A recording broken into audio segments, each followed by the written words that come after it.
I'm Jason Bradford. I'm Cher Miller. And I'm Rob Dietz. Welcome to Crazy Town, where our favorite sport is cliff diving, and our favorite mammal is the lemming. Is hypocrisy the one thing that can grow infinitely on our finite planet? When you learn that humanity's fossil fuel burning, including your own, is contributing to climate chaos, what can you do? When you understand that economic growth and consumption are causing habitat loss and the sixth mass extinction, can you opt out? As long as you're embedded in an unsustainable society, it's hard not to be a hypocrite. At the same time, dropping out seems isolating and ineffective, even if you can do it. Join Jason, Cher, and me, Rob, as we hit the confessional to examine the challenges and psychology of hypocrisy. Rob and Jason, nice to see you guys. Good to see you too, Cher. I appreciate you guys taking the time to get together. I know I didn't explain why I wanted to get together, but I'm feeling the need to get some things off of my chest. As you know, I am not a lifelong Catholic, so I've never been to confession. But that's what I'm here for today. So I was hoping you guys could serve as, I don't know, do they do this? Yeah, Hail Mary, full of grace, Lord is with Do you. you usually do like confessionals with two people? Like, can they fit in the little closet? My knowledge of confessionals and Catholicism pretty much comes from the movies. I went once. Okay, well, do they fit? Well, I mean, the movie I'm thinking of is Spotlight. That's not painting it in the best category. I've done a lot of those like gangster movies with like the Italian mafia people. Like, don't they go in? And then the priest just like stabs in the back and falls out. So I actually want to confess some hypocrisy to you guys. I've been wrestling with this. I want to come clean. I'm glad that we're doing this in the privacy of the recording studio and all of our listeners. Thank God we don't have very many of them. I love it when people around me talk about how hypocritical they are, and then I don't have to feel bad about my own issues. What? I think this is actually going to move from a confessional to a group therapy session. I love that. I think, yeah. But I think before we get into this, I think we probably need to define hypocrisy, right? We are learned men. We're erudite. We like to be grounded in, the actual using terms correctly. Okay. So when we talk about hypocrisy, I want to make sure that define term. I've been called a lot of stuff in my time. Erudite's not one of them, I'll tell you that. Can you spell erudite? See, if you can spell it, then you are it. So let me define it. According to Merriam-Webster Dictionary, a hypocrite is a person whose behavior contradicts their stated beliefs or feelings. So basically, it's a gap between our awareness and our actions. Now, I think we'll get to this later, but I think that there are variations on hypocrisy. Sure. What's your confessional? We'll get to it for a second. I need to set this up because I want to put it in the context of many, many worse people. Okay? Got it. Thank you. It's all relative. Yes. Okay? So, we should talk about other folks, for example, that we could think of. And let's just look at some of our American presidents, for example. That's easy. Right? So we'll start with Thomas Jefferson. Mm-hmm. Man at a very young age wrote an incredibly powerful statement, the Declaration of Independence. In cursive. Yeah, I know that was the hardest part. No one's going to be able to read it. But pretty beautiful, brilliant writing. Yes. In it, he writes that all men are created equal. Mm-hmm. We just point out the fact that he owned, 600 slaves? Just a little hypocrisy there. Yeah. I think old TJ Thomas Jefferson there defined men about like Bill Clinton defined sexual relations. He's like, I did not have sexual relations with that woman. Right. I mean, one of our greatest presidents, many people believe, was Franklin Roosevelt, right? Because got us out of the Great Depression, led us through the Second World War. I mean, just New Deal, yeah. Unbelievable legacy and Japanese internment camps. Oh, right. Ouchie poo. Ouchie poo. Just horrific history that doesn't really get a lot of attention, but I can't imagine what that would have been like to like lose your home and farm and get put in a camp. Yeah. I mean, there he was speaking against tyranny overseas and enforcing it here at home. Yeah. Hypocrisy. Well, the hypocrite in chief of the day, of course, is Donald Trump, right? I mean, remember when he was lobbying to be given the Nobel Peace Prize? Yeah. He accepted it from the person who won it. You know, he did that just before his big campaign of war crimes and before he put out that threat on his social media that a whole civilization will die tonight. Right.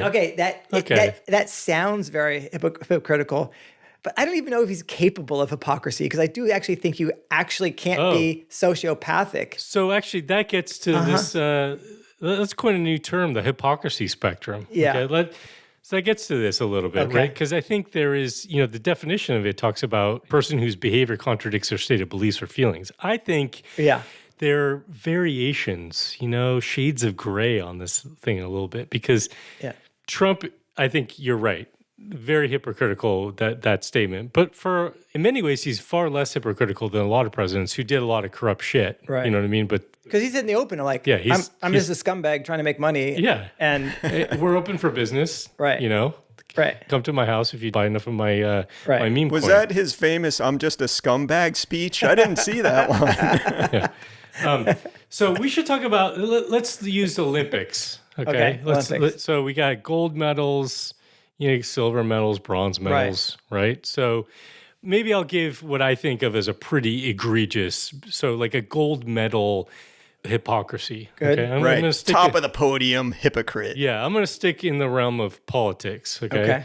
And I'm not going to name names. We've seen a number of examples of this, but you have, conservative politicians who espouse quote unquote pro-family values, anti-gay rhetoric, and actually anti-gay legislation, policy. And then you find out later they've been having homosexual affairs, There's a lot of projection that happens. It's very sad. Because it's not just that they're living a double life. It's that they're very actively in their work espousing things that are completely against what they practice in their personal life. And they hate themselves in some deep way, which is really sad. I mean, these poor people. And they're awful, but But they got a gold medal out of it. But they got a gold medal. They get a gold medal. Yeah. That's right. Trump will just take it away from them. Yeah. Right, he'll be up there lobbying. I'm the top gold medalist on the hypocrite spectrum. Give me that. Yeah. No, I mean, I'll go for a silver medal here. And I'll take my example from the silver screen. Oh, nice. I like what you did there. Thank you. I'm pretty proud. Yeah. So anyhow, there's this guy, Leonardo DiCaprio. You may have heard of him. Yeah, I think. Okay, so he was in this movie called Titanic, and anyhow, he died. Anyway, at the end of that. Leonardo DiCaprio did not die. No. You mean his character? His character dies at the end. Okay, thank you. Really sad. Spoiler alert. I know, spoiler. If you haven't seen Titanic, I'm sorry. The door just wasn't big enough. I know. So anyway, he's like this incredibly big environmentalist, right? Mm-hmm. Yeah. And 11th Hour Project funding and all kinds of stuff. Had a foundation, has done a lot of work on, picks up plastic with kids, and he owns like all these big international properties, and he takes private jets to them. He's got a 100-acre island in Belize, and he's got at least 2 homes that are a few miles apart in Los Angeles. Like, what the hell is all this about? Yeah. And so his consumption level is outlandish because he's a gazillionaire. Yeah. And so anyway, that's... While he's making speeches, to the, UN climate, conference. Yeah. Yeah. So anyway. He's in some good movies, Silver though. medal. So I'm glad to see him on the podium. I also am doing this because I'm trying to get attention from him, and I want like our podcast to go. So you're a hypocrite. Well, no. Except you called him out. That's true. You didn't kiss his ass. I didn't. I want him to come on the show and defend himself and to talk about this. I'm not gonna attack him because I think our show will get into how difficult it is. I wonder if we're a men's group here. We have some understanding. I wonder if he could give us one of those houses to be our new podcasting studio. That would be pretty cool. I don't want to. I want the house that dog owned. Yes, I was thinking of the dog. Yeah. Call back, folks. Gunther the dog. Yeah, you'll have to go back into our archive to listen to that one. Yeah. Okay, so we've got a gold medalist, silver medalist. How about a bronze medalist? I'm gonna get away from politics and away from celebrities and go to something that happened to me once. So I was pretty fresh out of college, working at my first job, and I think we went somewhere crappy like McDonald's or whatever, and we're eating. And this woman comes in. She comes in and really gives us a big, heavy lecture on what are you guys doing eating meat? That's horrible. And kind of gives us a big animal rights thing. And then I just look at her. I'm like, you're wearing leather shoes. What are you talking about? And then she kind of gave me this whole, well, that's okay. Eating them is bad, but wearing them is all right. And then I was like, well, what about footballs? Are footballs allowed? So basically, she had this weird set of rules of you can use animal parts for some things, but not others. I mean, I would say, you know, okay, Grant, I'm kind of a hypocrite. Like I was trying to be an environmentalist and I'm eating McDonald's or whatever. But that's bronze level stuff. Yeah. Okay. I think we should also just look at what's the most minor. Okay. You know, you didn't even make it to the podium. Maybe you didn't even qualify for the Olympics. You didn't qualify for the team. Yeah. Right. You're just watching it on television. Yeah. What kind of hypocrite would that be? Like somebody who's got the bumper sticker on their car, like the Sierra Club member, and they're driving their Subaru up to go camping in the mountains and burning fuels. Right. Something like that. You know, I mean, pretty minor. That's a form of hypocrisy I think most of us can relate to. Right. Yeah. Well, the good thing is that none of us have ever exhibited or displayed any level of hypocrisy. We couldn't make that podium no matter what.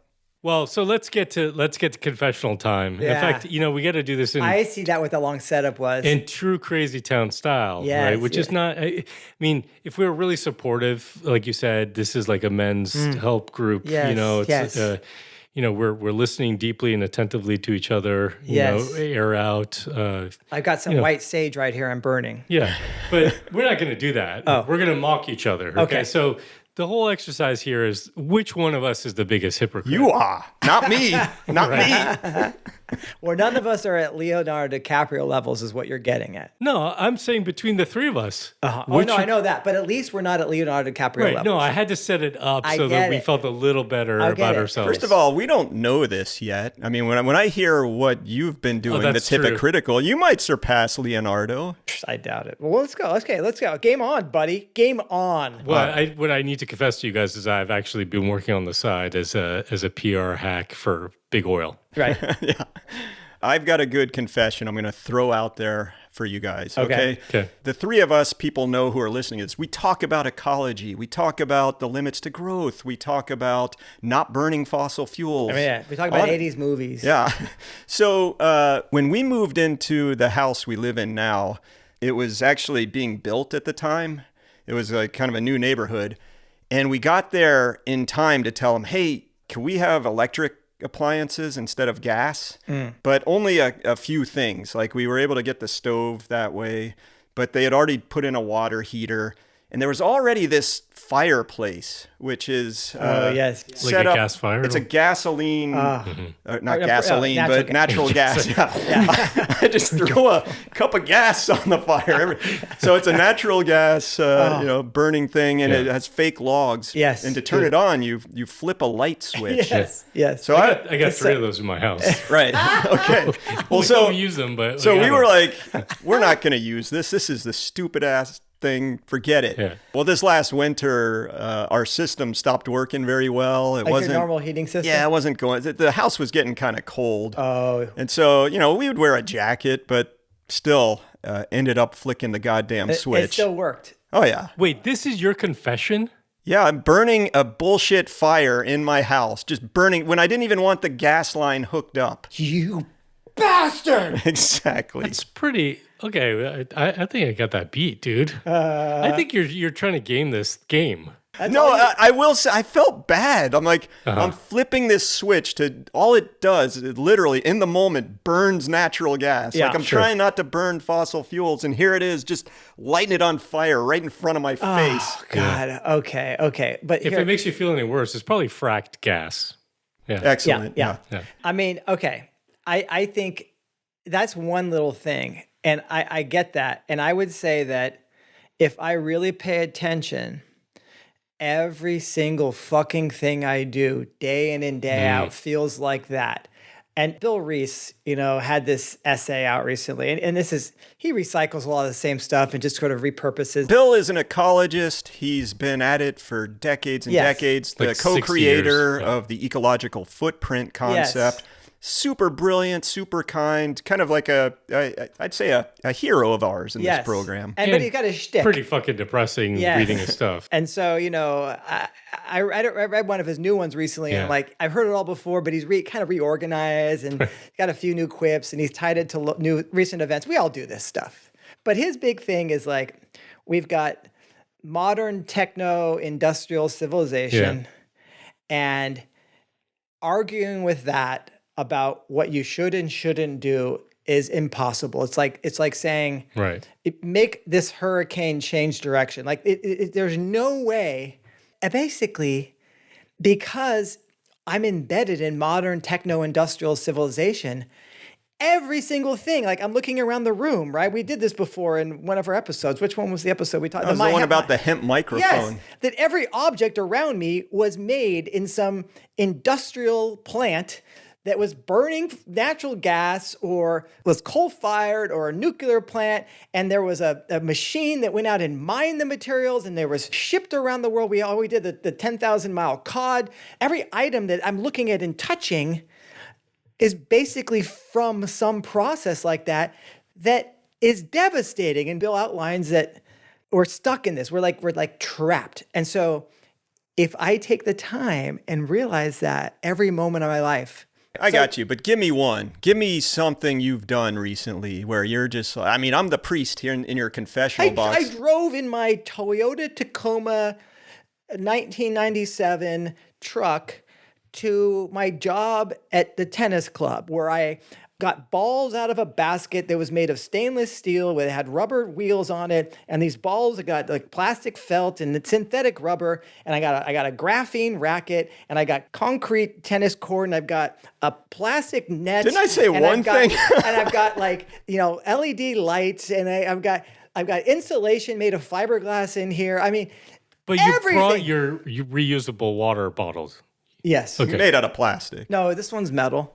Because I don't want plastic microfibers and everything. But the top of it is probably plastic. There's a plastic kind of gaskety thing. You know what I mean? So everything I do. Your confession is basically that it's all of the accumulation of all of the small little life choices that you have that is your form of hypocrisy. And in many ways, I don't even know if I have a choice as a matter. Well, sure. But this is confession time, right? I don't feel like that's that. I think you guys are being pansies about this, or you're a lot purer than me. Okay. Because what have you done? Lay it on us. I mean, I don't even know how many cross-continental flights I've taken in my life. I mean, as a kid, I did that a lot. I didn't have agency of making those choices, but I was born in the Netherlands. My mother's family is from there.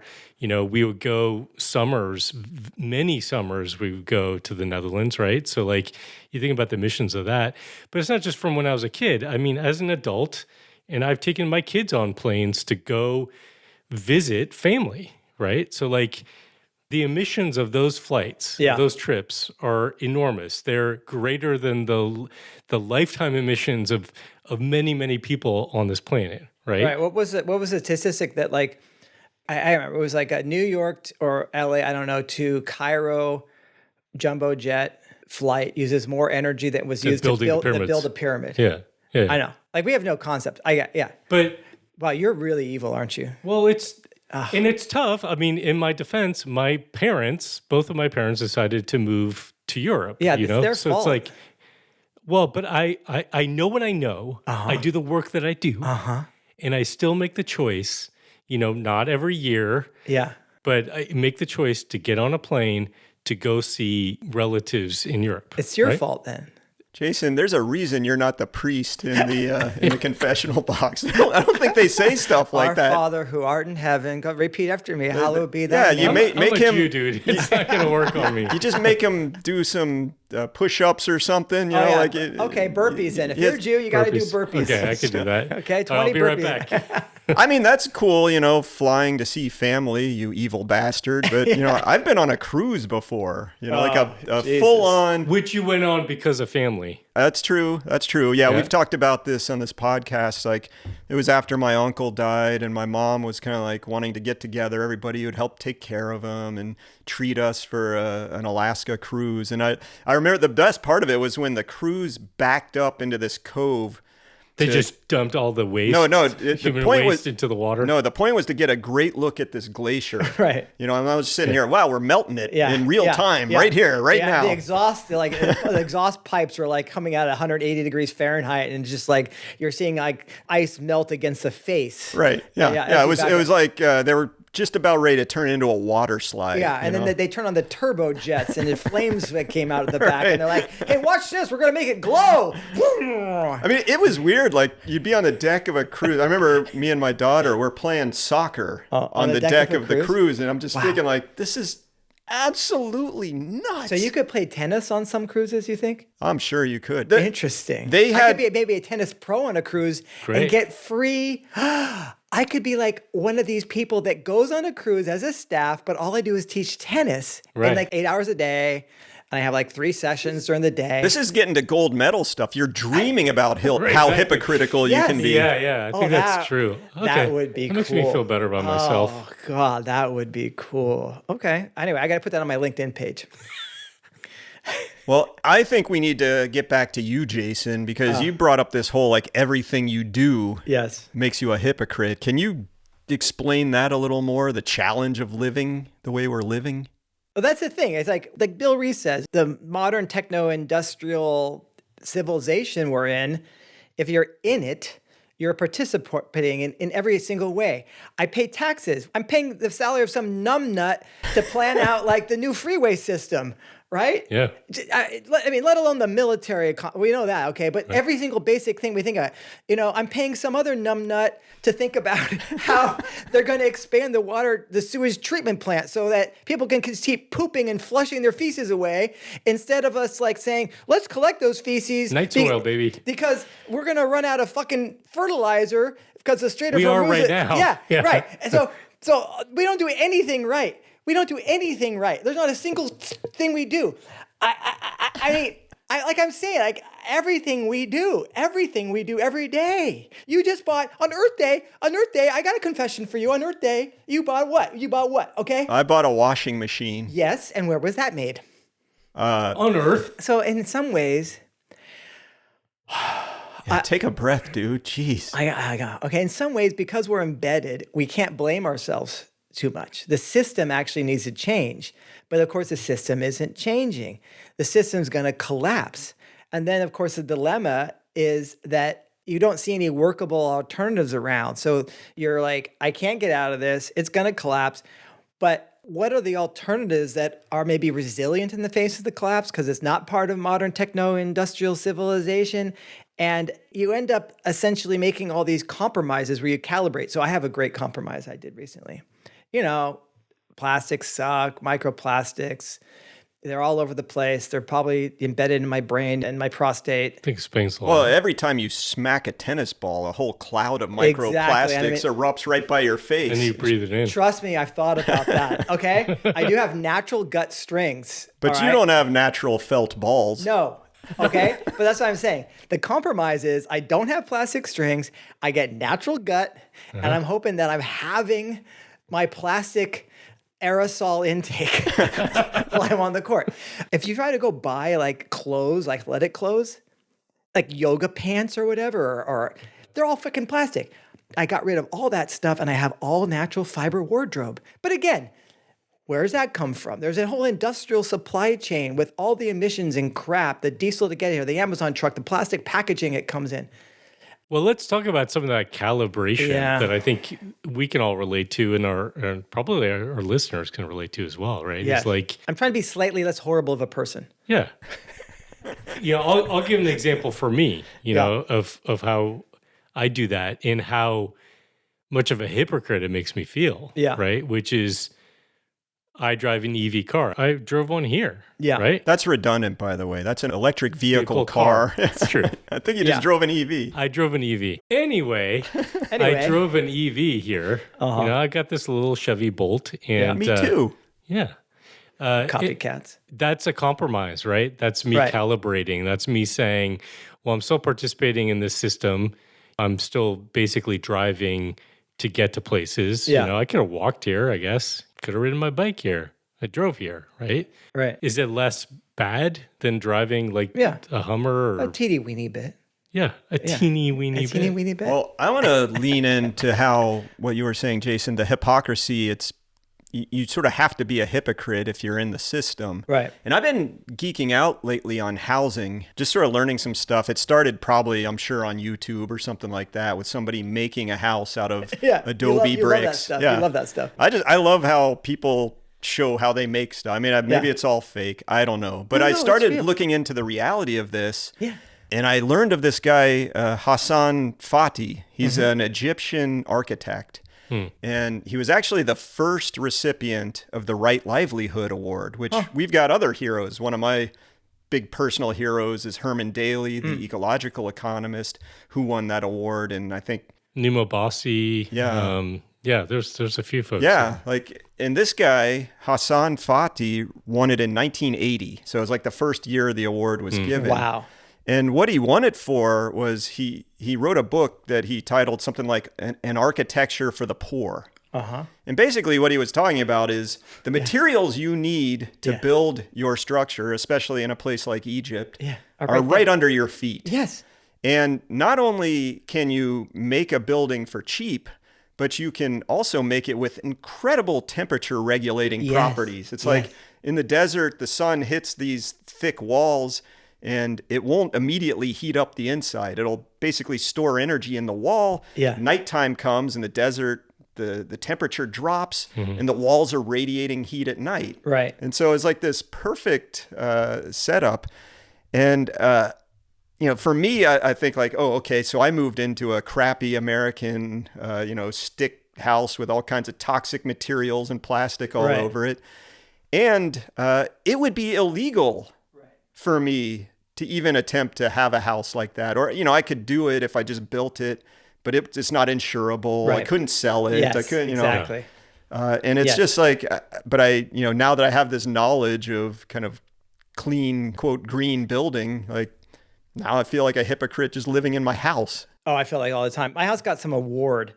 It's like Earth Steward, zero energy ready award. Not zero energy, just zero energy ready. Yes, because all houses are zero energy ready. You just don't ever flip the switch.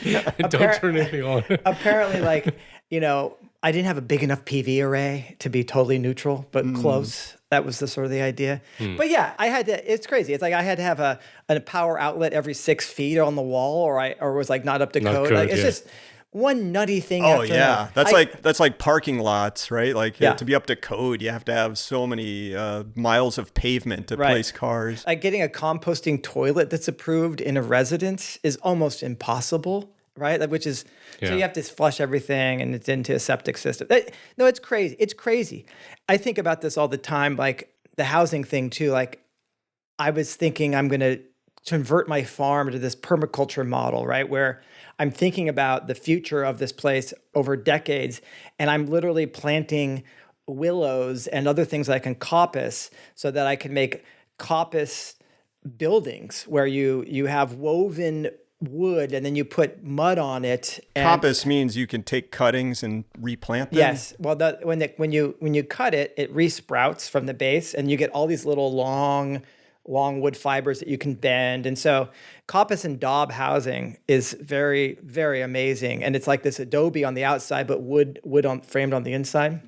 So there's a side of farming that I can see, like if you manage lands properly and you have really local recycled. So if you're actually using the human poop and manure for your fertilizer and you're integrating the animals and you're essentially eating from your land. And that's one extreme. And the other extreme, of course, is this massive industrial system everything's tied to commodity food system. But again, in between, there's all these compromised positions. And there's actually a schema that I saw from these authors talk about, like those bookends, but in the middle might be industrial organic, right? And I've done this kind of thing where I've converted large tracts of farmland to organic. And it's kind of like, it's industrial. We're still using inputs. We're still selling into these big markets, but we're doing the better things for soil health.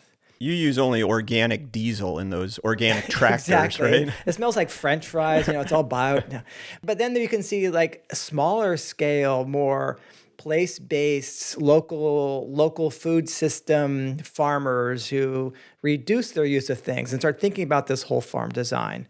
So anyway, I think what we're getting at is that you're always making these compromises and you're figuring out what can I do in this completely crazy system and how can I find the place that I can make an incremental difference. I think the thing that I want to focus on here is the toll that takes, the challenge of doing that. And I would argue, I don't know if it's fair to say this in simplistic terms, but it almost, to me, sometimes feels like it's a lot easier to live at one extreme or the other than to try to navigate in the middle. Yeah. You know? Yeah. I want to dig a little deeper into this idea of, I think you're getting at it a share with living in the middle. I think, Jason, you're getting at it with we have to make choices that we don't necessarily want to make. We have to compromise. Right. And I found an article on our website, resilience.org. This podcast is featured there. The article is by a writer named Charlotte Del Signor, and she wrote this article, A Short History of Endurance.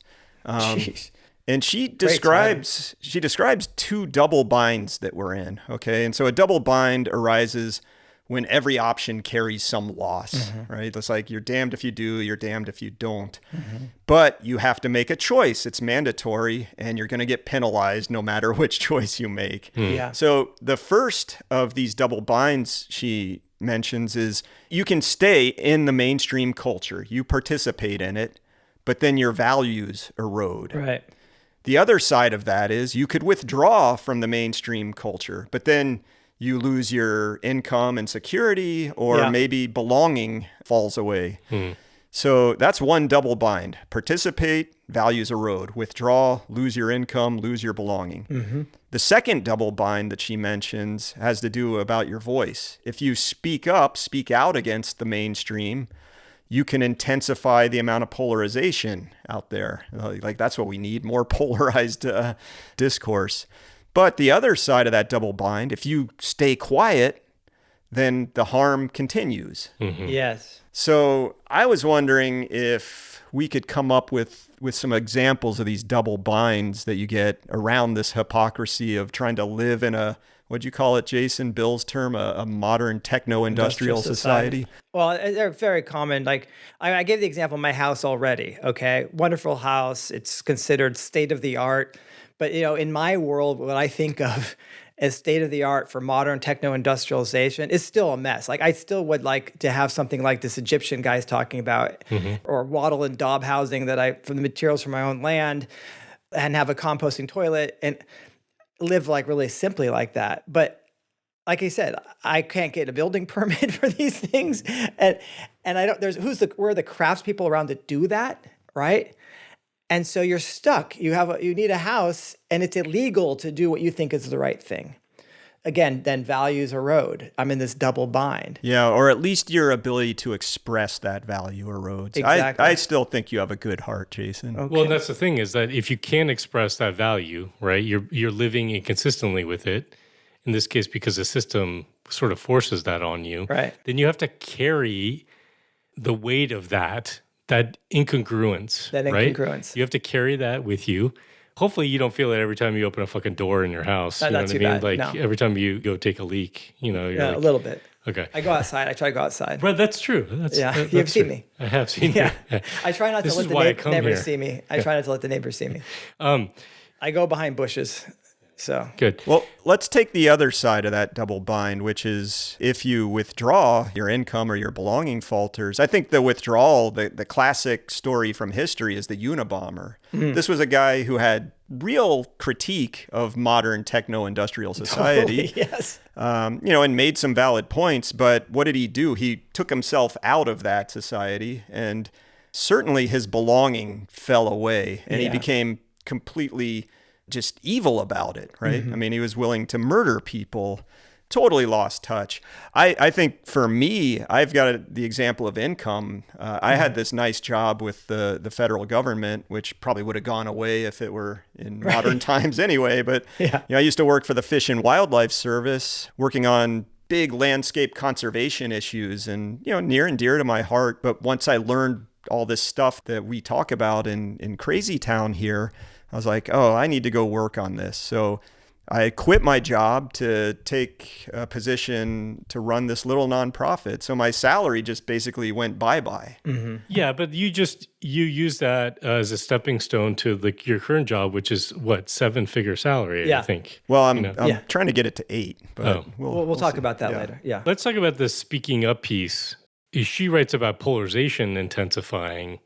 I think that probably happens in situations where you get, like if you have movements of people, not like an individual speaking up necessarily, but you have movements of people speaking up against something, and then you often get a counter reaction, right? Which has happened a lot in history. We've seen examples of this, recently in this country.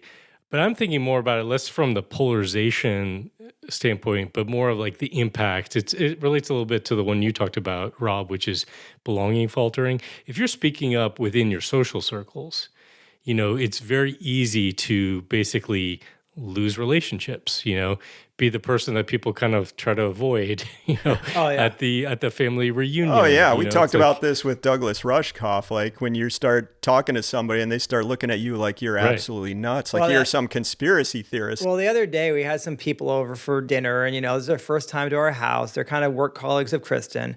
They were wearing clothing with plastic in it. And they had plastic clothing. And you just, get out! No, here's what they say. Well, you have a beautiful home. This is wonderful. I said, well, actually, this is a product of modern techno-industrial civilization. He took his award and he smashed him over the head with it. Like, this is the worst house Ideally, ever. I'd be living in a mud shack down by the river, made out of materials that I had scraped out of the earth by hand, and willow coppicing and then you're like, that's what beauty is, motherfuckers. Now get out of my house. Yeah.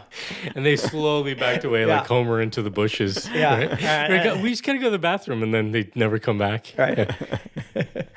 I think so much of this hypocrisy conundrum, let's say, really is a psychological one. There are the actual logistical, practical, pragmatic choices that we make, which are real and have real impact. But I feel like it's the psychology of it all that is why, in some ways, I think so few people actually live with their hypocrisy, as in consciously, live with it, because it's so hard. And I think that what happens, because we're living in a system like this, it's so painful when you're aware of the faults of the system or our collective, basically, collaboration with things that are against our values. It's so toxic, I think, emotionally and psychologically, right?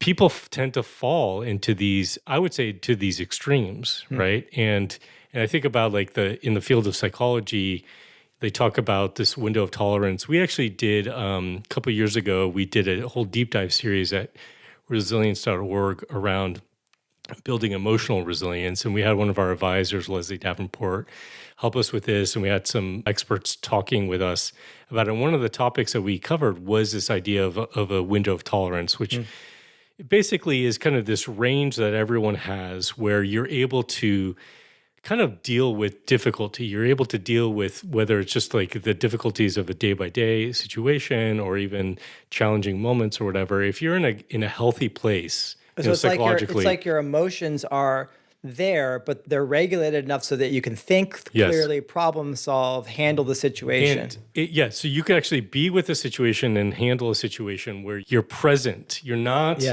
fight, flight, or freeze, right? You're not going into what they call hyper arousal, which is you get totally agitated. You flip your lid because you're super angry and you lash out, you yell. Sometimes people get violent, whatever they do. Do you know what I mean? Or people flee and freak out. Their cortisol, everything is like it's like when the tennis game isn't going well and you're really frustrated and you're going to smash your racket or you're going to tense up and not be able to get a double fault because you can't get fluid motion. Right. So we actually train people on how to breathe. Exactly. How to reset. The other side of this is the hypoarousal side, which I think I experience more, right? And that's like a withdrawal. People will, if it's prolonged, you might go into depression or something, but you basically check out, and you can't deal. I think that this happens a lot for people in stressful life and they're not doing self-care and all this stuff. So it doesn't even necessarily relate to hypocrisy, but I do think hypocrisy, this does relate to hypocrisy as well, in the sense of like living in the world that we live in when we understand what we understand, right?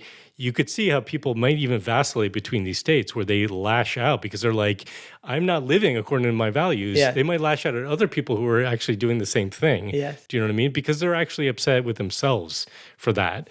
And so they lash out. They're hyper aroused, Yes. or they shut down and they're like, I can't deal with this. And they kind of give up with that situation. Well, on the shutdown front, that article that I brought up before by Charlotte Del Signor, and we'll put the resilience.org link in the show notes for that. But she, in that article, talks about this trauma therapist, Deb Dana, who describes, I think what you're getting at, Asher, how people, they're faced with these impossible double binds. They are neither able to fight nor flee, and their whole system basically shuts down. And the way it was said in the article is that the nervous system, your own nervous system, is choosing to be immobilized rather than having to flee or to fight at every moment. Yeah. And when that happens, your energy levels drop, connections become difficult, and you might look like the most apathetic person on the planet, but it's really just your nervous system trying to protect you. Oh gosh. I do know people in that situation. It's like a depressed state. It's very hard. Frankly, every time I'm with you, Jason, that's the state that I fall into. I understand, Rob. I understand to share. That's You've flummoxed him so much, he can't tell the difference between us. That's what happens. He's shut down. He's immobilized. I see you. Until AI can fully function in meat space, it still needs humans to help it take over the world. And for some tasks, a child is the best option. And that's where Rent-A-Child AI comes in. Whether you are a foster parent looking for some additional income or an agentic AI needing the kinds of talents best found in a kid, Rent-A-Child AI can help you accomplish your goals.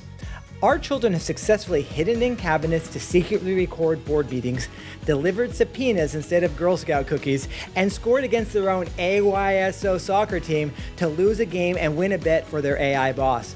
There is just so much a child can accomplish when told they have to do a job. Rent-A-Child AI, because if you can't beat them, why not join them and enslave the kids sooner than later? So we have a time-tested tradition on this show of not just wallowing in the mess, but we try to think about what could go better, what could we do differently. And it got me thinking, what's the opposite of a hypocrite? I don't even know if there's a word. Is there like a sincericist, a forthrighter, a genuine natrix? Like, I don't know. Maybe there's not a word, but I'd kind of like to put an assignment on you guys. Yeah. You know, before we were in the confessional of all the bad shit we've done in our lives, how about something that you do or have done that aligns with your values and what you know about ecology and economics and humanity's overshoot predicament? All right. Well, I got one. It's easy. Remember I talked about peeing outside? Well, once in a while, a few times a year, not enough, okay? Not enough. But when I do this, it feels great. Do. I poop in the composting toilet down on the farm. All right. Enough said.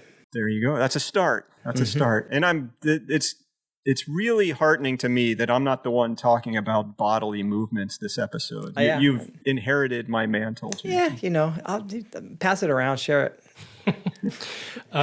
So this is where we tout ourselves as being like upstanding not gentlemen. Not so horrible. Yeah.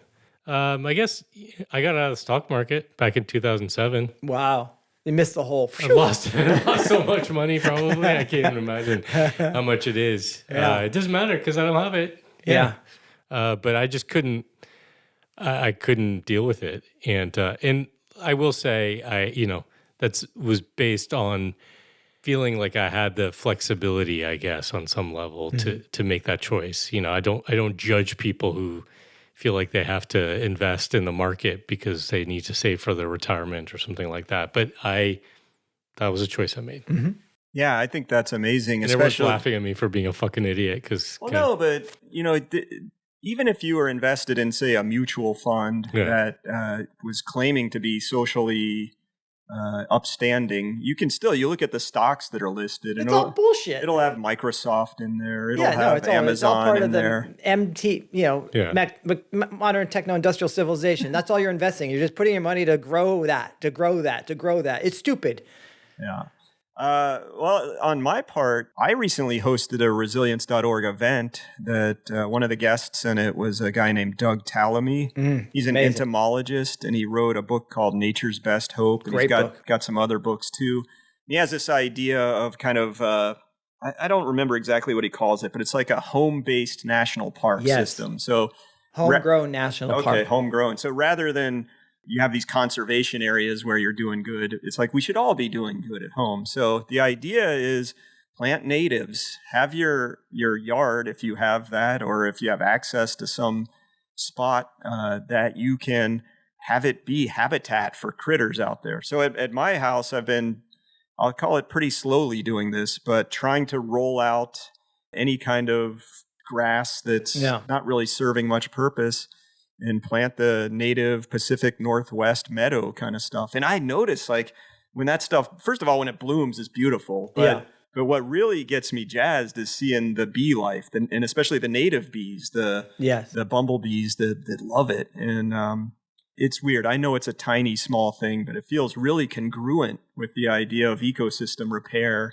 and with doing something that's against this dumbass mainstream culture of, why do we need a lawn exactly? Play tennis on. I'm all into like weaving connections between people and things, and I'm just seeing a beautiful one right here. Oh. Take, your droppings in the composting toilet and bring it to Rob in Portland. Yes. So that he can use it as fertilizer for he's got his own composting toilet. You use your own Let's do that. How about I dump my shit at your house and you dump your shit at my house? We could do a swap like that. It makes a lot of sense if you burn hydrocarbons to go back and forth between your two homes. We should get a helicopter and we can fly back and forth. Just drop the shit out like Donald Trump's whatever. We could play the music from Apocalypse Now. Dun dun dun dun dun dun dun dun. Then this giant poop comes out. Yeah. Brilliant. That'd be fine. I've taken back over the poop corner of Crazy Town. Yeah, That's great. Where you belong. It's bound to happen. Right.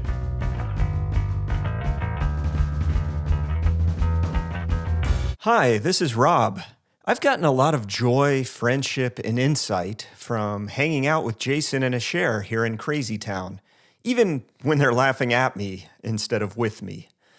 I love doing this show, getting the chance to process the insanity of modern techno-industrial society, and coming up with ideas for how we can do something different, like repair ecosystems and make our communities more resilient.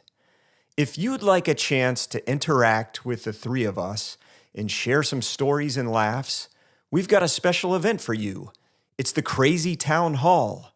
Come join us for this live online event on June 23rd, 2026 at 5 p.m. U.S. Pacific Time, 8 p.m. Eastern. It is a fundraiser, so you will need to make a donation to the Post-Carbon Institute to get a ticket to this clown show. Town hall. In all seriousness, we love our Crazy Town listeners, and I hope you'll join us at the town hall. To register, please visit resilience.org/crazytownhall. That's resilience.org/crazytownhall. One more time, resilience.org/crazytownhall. See you there.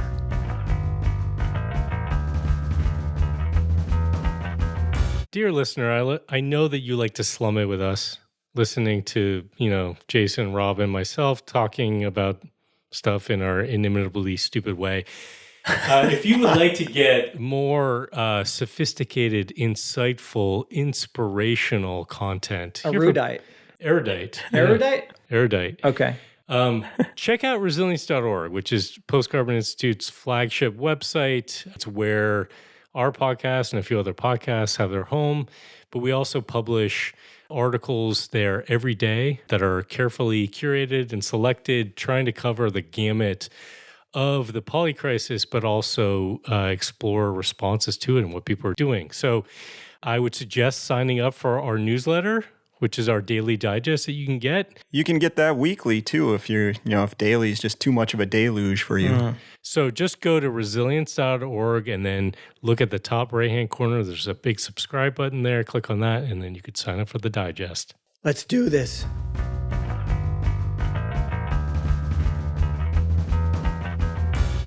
I think honestly, the way to navigate this, the fact that we're living in a world that many of us are living in a world that requires us on some level to be hypocrites, is to own it, right? Don't fight it. Go to the confessional. It's the only way I can see of living with the trouble, because unless we talked about this before, you drop out basically, right?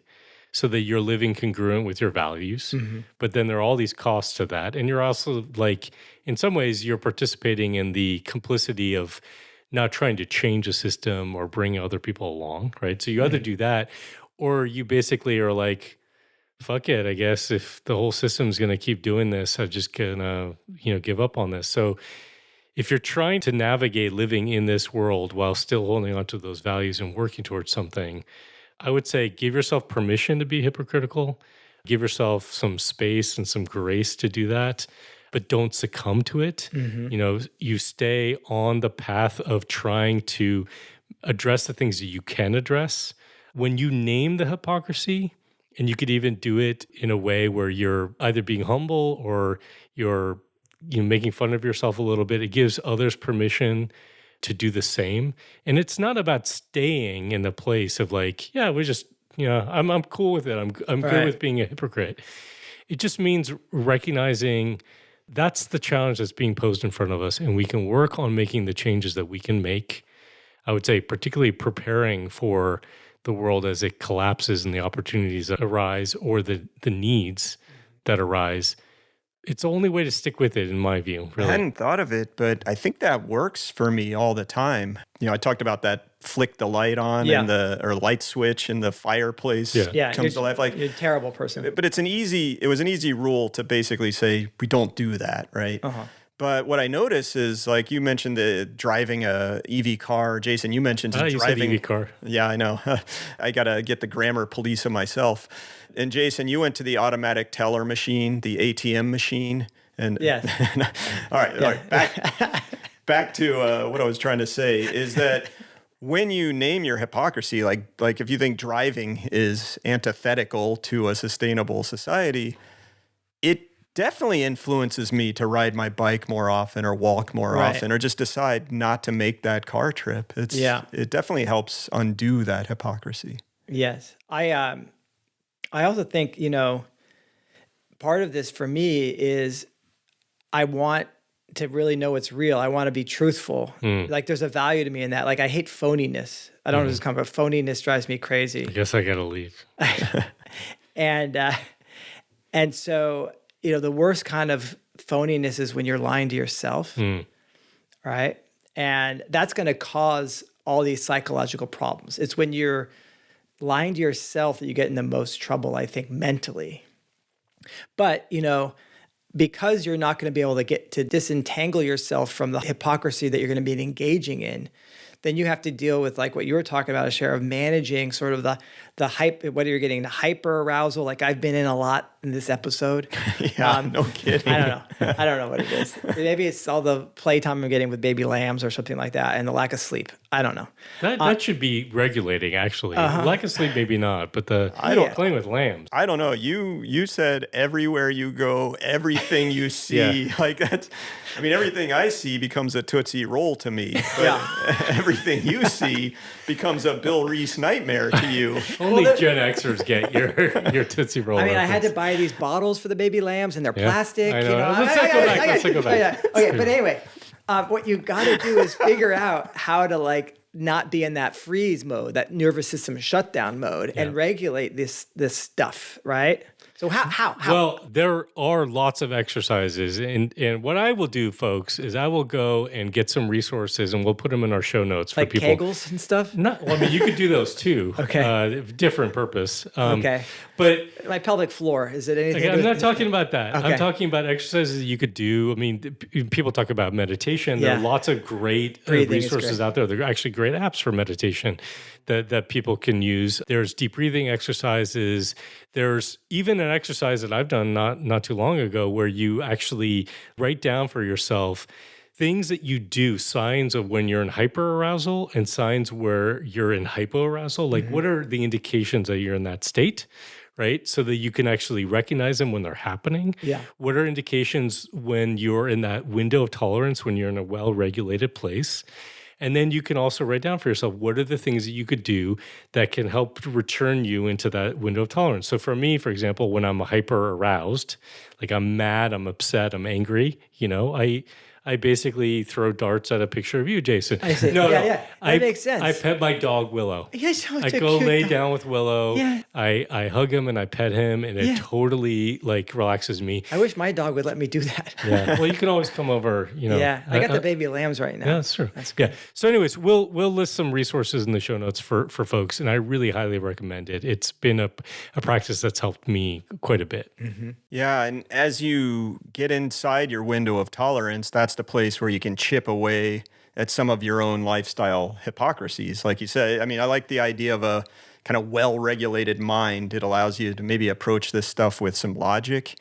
And one example that I want to give of somebody taking that hypocrisy away is our friend of the show, Peter Kalmus. We've interviewed him a couple of times. He's a climate scientist who, with his family, undertook the process of lowering his footprint down to, by 95%. Wow. And the book details that. It's called Being the Change.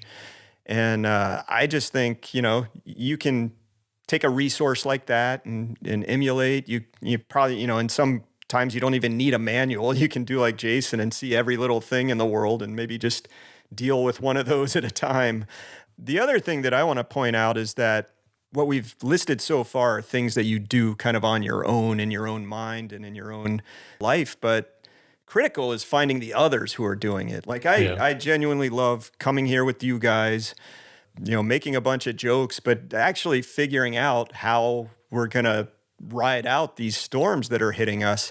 And you can kind of get the good peer pressure going, right? Where it's like, oh shit, Jason has an energy, what'd you call it? An energy zero ready house? Yes, energy I need zero an ready. energy zero. I got to take that light switch off of my fireplace so I can't flip it anymore. So you're talking about your relative social status as being a motivator for you, It right? is Like for you people. want a plaque that's bigger than Yes. Jason's A plaque. bigger plaque. Right. I got it. Okay. Right. That's good. And then I think the idea over time, hopefully, would be that somehow we can influence the broader culture as more people are undertaking these lifestyle changes. But it's really tough. I mean, cultural change does not happen fast, as we've all noticed. For some reason, this podcast has not ignited the cultural revolution that we thought it would. Yeah. Well, we just have to work in UFOs, Bigfoot, Sasquatch Chronicles should be our name. some celebrity gossip, Yeah, for sports, for gambling, our, sports gambling. We for our mentioned- listeners who aren't aware, we sometimes are able to look at the analytics behind this show, and we're in the Earth Sciences category,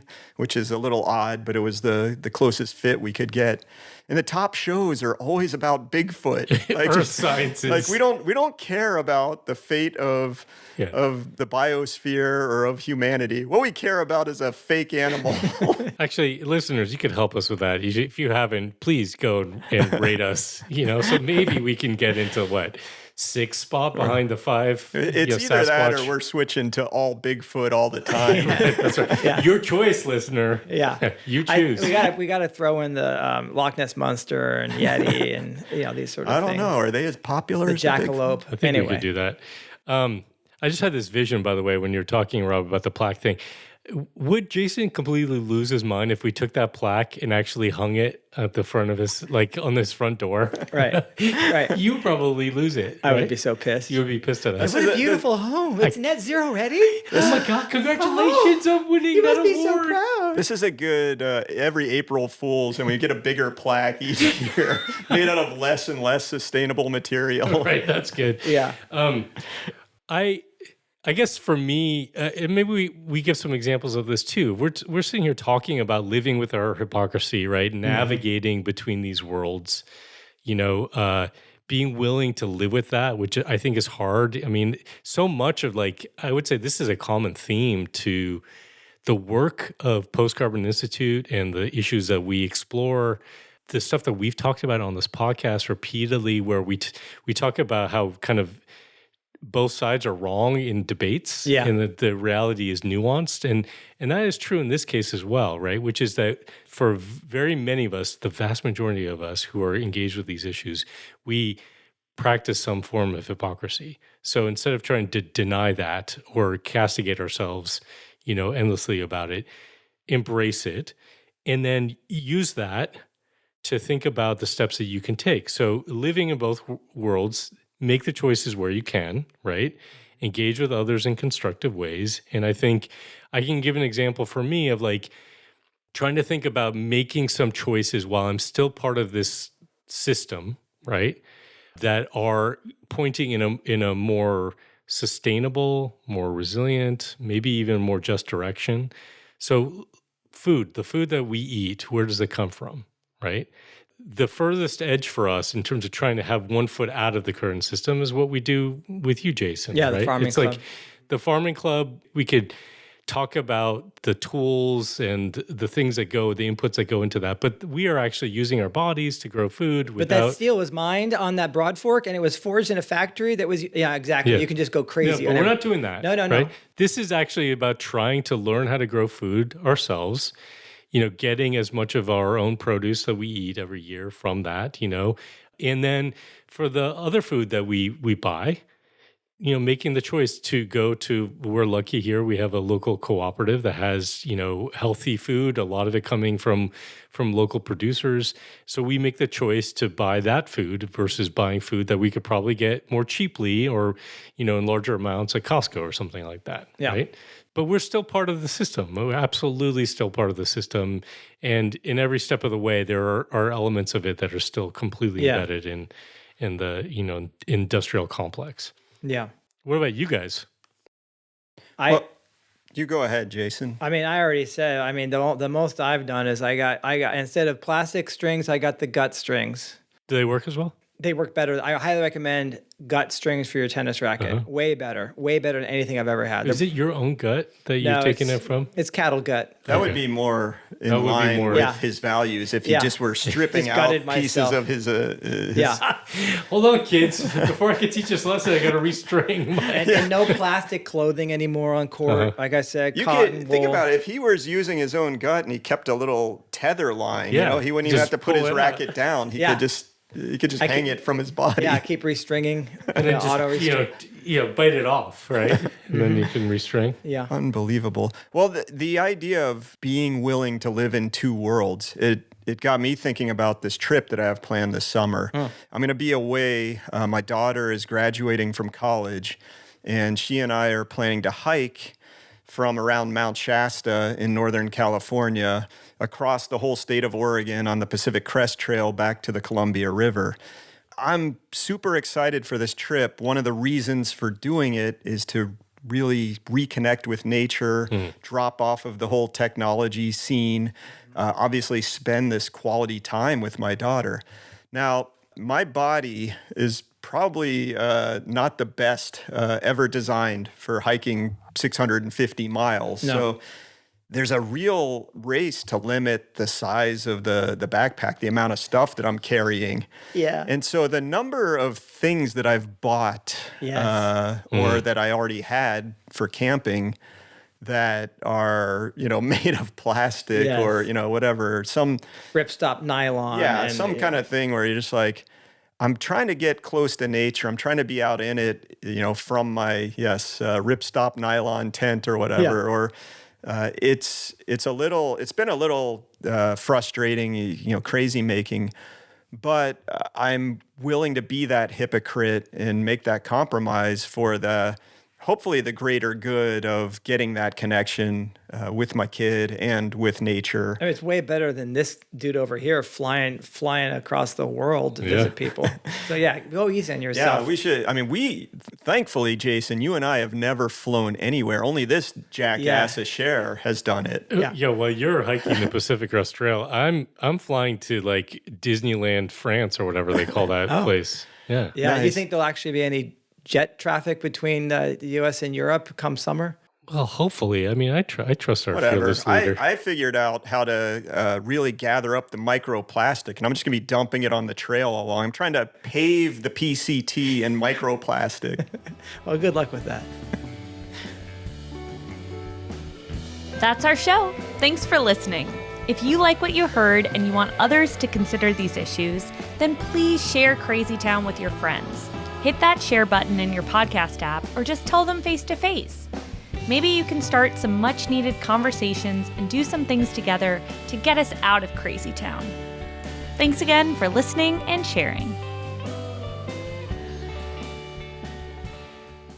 Crazy town, da, da, da, da, da, da, da, crazy town.